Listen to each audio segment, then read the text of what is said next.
झारखंड 6 महीने में भरे जाएंगे स्कूल में रिक्त पड़े शिक्षकों के 37,000 से अधिक पद। झारखंड में सरकारी नौकरी के लिए तैयारी कर रहे लोगों के लिए खुशखबरी है। सीएम हेमंत सोरेन ने शिक्षकों के पद की रिक्तियों के जल्द ही भरने का ऐलान किया है।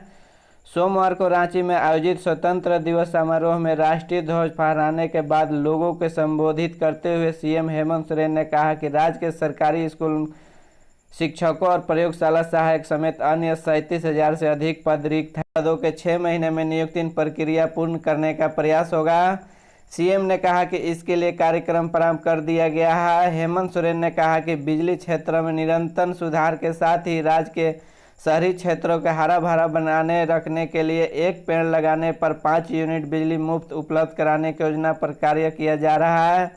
कार्यक्रम में पुलिस पदाधिकारी कर्मियों के राष्ट्रपति का विशिष्ट सेवा मेडल सराहनीय सेवा मेडल देकर सम्मानित किया गया। सीएम हेमंत सोरेन ने इस दौरान स्वतंत्र सेनानियों को याद किया।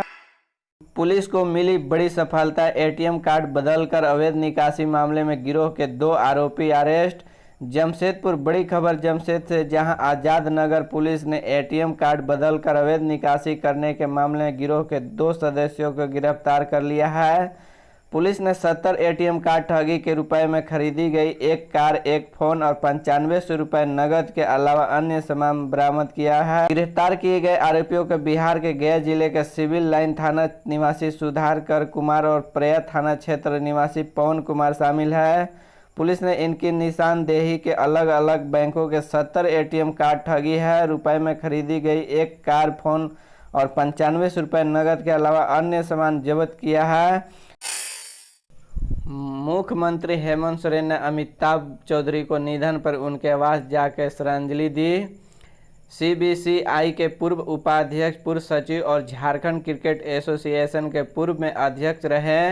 झारखंड में क्रिकेट को बढ़ावा देने के लिए राजधानी रांची और अंतर्राष्ट्रीय स्टेडियम देने वाले पूर्व आईपीएस अधिकारी अमिताभ चौधरी का आज हार्ट अटैक से निधन के बाद उनके आवास पर श्रद्धांजलि अर्पित करने पहुंचे।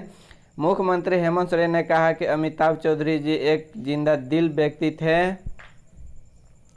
सीएम ने कहा कि अमिताभ चौधरी ने प्रशासनिक पदों पर रहते हुए अपराधियों के बीच पुलिस प्रशासन का खूब क्या किया था। अमिताभ चौधरी ने राज्य ने क्रिकेट को अंतर्राष्ट्रीय मंच देने के लिए स्टेडियम का निर्माण के अहम योगदान निभाया था। आज उनको हम खो दिया। इस राज्य के बड़ी क्षति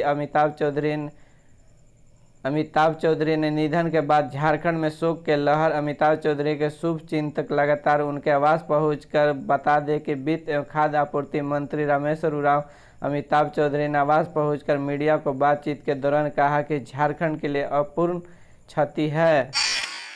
183वां वर्ल्ड फोटोग्राफी दिवस के अवसर पर धनबाद कैमरा क्लब को सेंटर फॉर विजुअल आर्ट्स के ओर से 2 दिवसीय फोटो प्रदर्शनी का आयोजन किया जा रहा है।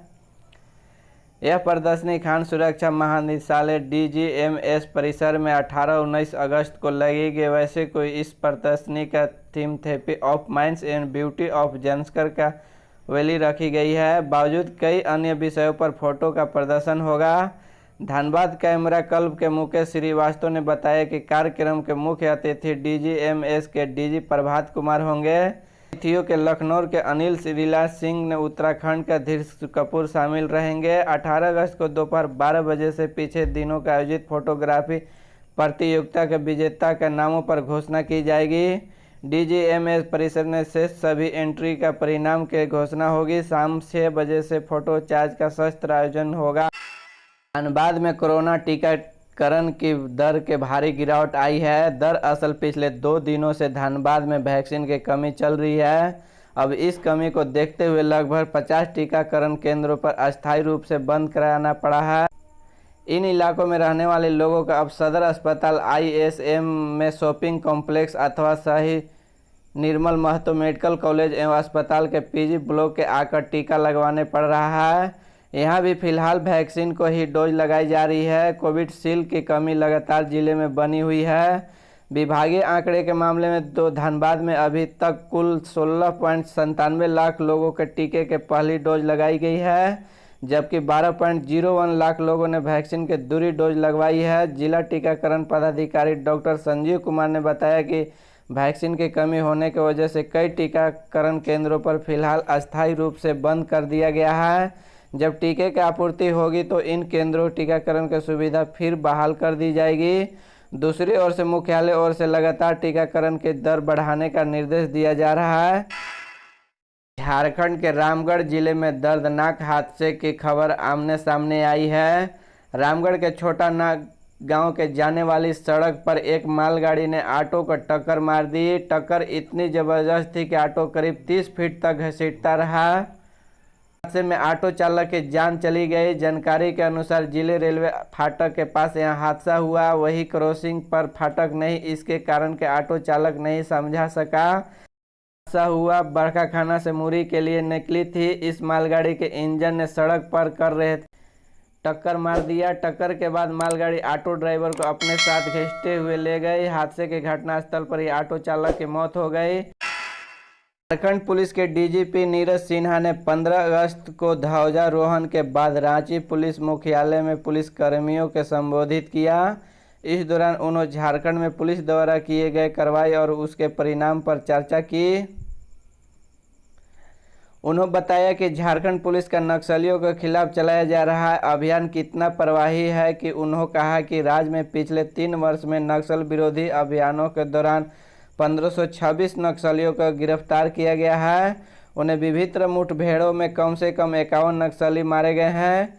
गिरफ्तार नक्सलियों में 1 पोलित ब्यूरो सदस्य, 1 केंद्रीय समिति सदस्य, 3 विशेष क्षेत्र समिति सदस्य, 1 क्षेत्रीय समिति सदस्य, 12 जोनल कमांडर, 30 सब जोनल कमांडर और 61 एरिया कमांडर शामिल हैं।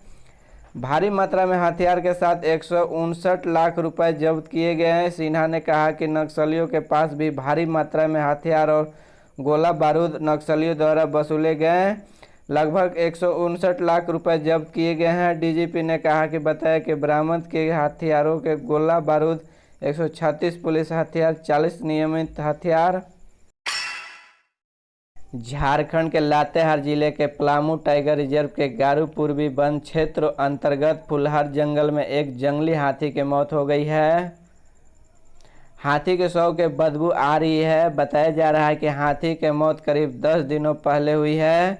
वन विभाग के अधिकारियों को सोमवार को जानकारी मिली। इसके बाद जंगल पहुंचे मंगलवार की मेडिकल टीम मृत हाथी के पोस्टमार्टम करने पहुंची। हाथी की उम्र 40 वर्ष से अधिक बताई जा रही है। वन विभाग द्वारा मीडिया कर्मियों के घटना स्थल पर जाने से रोका जा रहा है। लातेहार जिले के गारू पूर्वी वन क्षेत्र में करीब 7 किलोमीटर दूर फुलहर के घने जंगल के 10 दिनों पहले जंगली हाथी की मौत हो गई। मगर हाथी के मौत की जानकारी वन विभाग को सोमवार को मिली। इसकी सूचना वन विभाग के वरीय अधिकारियों के वन कर्मियों ने सूचना दी।